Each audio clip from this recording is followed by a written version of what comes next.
Hello, I'm Chuck White, a Clay County, Iowa farmer near Spencer, Iowa. And my family operation is with my son Patrick and my brother Kevin, and we're a second generation farm. And my dad purchased this farm back in 1969. Our crop operation is soybeans and corn, and we're usually on a 50-50 rotation. And this year we're planting about 1,000 acres of soybeans and corn. Last year we had a little less than that, around 900 acres, so we did gain a few acres this year. The crop year this year, we got a real early start on planting. We started planting actually corn in the 20th of April, and we finished that before the end of the month. And soybeans now this year though, compared to last year, we started planting on the 3rd of May and we finished up on the 9th of May. When last year we didn't get done until the 9th of June. So, it was a whole month earlier for our planting.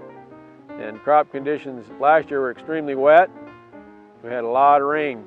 Last fall, I know in September and October, we had 11 inches of rainfall in the 2 months. So it made it really difficult to harvest.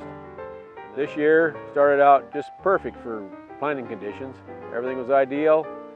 The seeds went in the ground just perfect. Just that it got a little bit dry though, and it got into July, August, and September. The month of September was record dry for us. Last year, the harvesting started a lot later. We started in October. It was like the 9th or 10th of October, I believe, we started on soybeans. And this year we started just a week ago, actually, the last week of September, which made a lot faster harvest for us. And today we're looking at the 2nd of October and we're just finishing soybean harvest. But that's due to the dry weather again. The dry weather got things dried out. We didn't have as long a growing season. It just stopped because of too much dryness. Typically we don't get harvesting soybeans until, like I say, about the 9th or 10th of October when we get a good killing frost. And we just had our first killing frost this morning. Quality this year is really good. It's high quality soybeans. They're a little bit drier. I mean, typically you'd like to get them at 13% moisture, and this year they range from 10 to 13%. But the quality of the soybeans is very good, and they're maybe not as large as soybean size-wise, but they're high quality soybean and in good condition. Yield-wise, yeah, the soybeans this year were in that 60 bushel, upper 50s to low 60 bushel range. Last year we were impacted by the wet weather, so the yields then were just about the same. In the past, in 2016, we had 73 bushel yield on farms, so we've done better, that's for sure. But on our farm, I want to make sure you understand we're in a no-till and strip-till situation. We no-till the soybeans, and the soybeans are produced sustainably that way. So you don't have to worry about any soil erosion. And we use livestock manure, so it's a cycle that continually changes. You use livestock manure and you raise soybeans, you feed the soybean meal to the livestock, and the manure comes back to the field. So it's very environmentally acceptable and economically really works well for us. It's a tremendous system, the no-till system. We're doing some nematode testing for Pioneer Company. They're doing some different trials on soybean cyst nematode to see if they're getting any response to the varieties they're planting.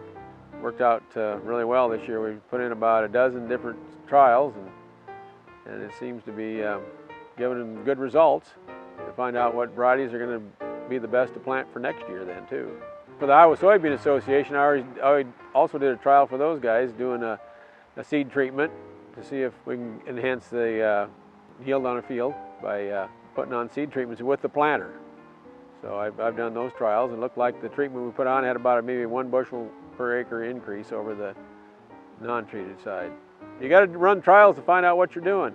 And you got to know what these soybeans, how they're going to perform and what the yield's going to be, otherwise you're not going to improve your yield on your farm. When it comes to COVID, the biggest impact was in the markets early in the season, early in March when the prices dropped substantially.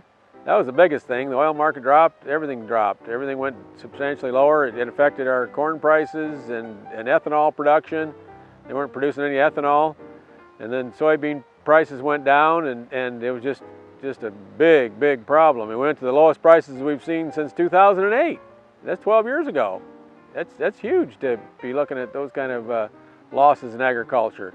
That was the biggest impact of COVID. I guess as far as marketing goes, we're typically cash marketers. I do use futures and options to protect the price. That does help. But as far as the cash market, I haven't sold any beans. I didn't sell any last year.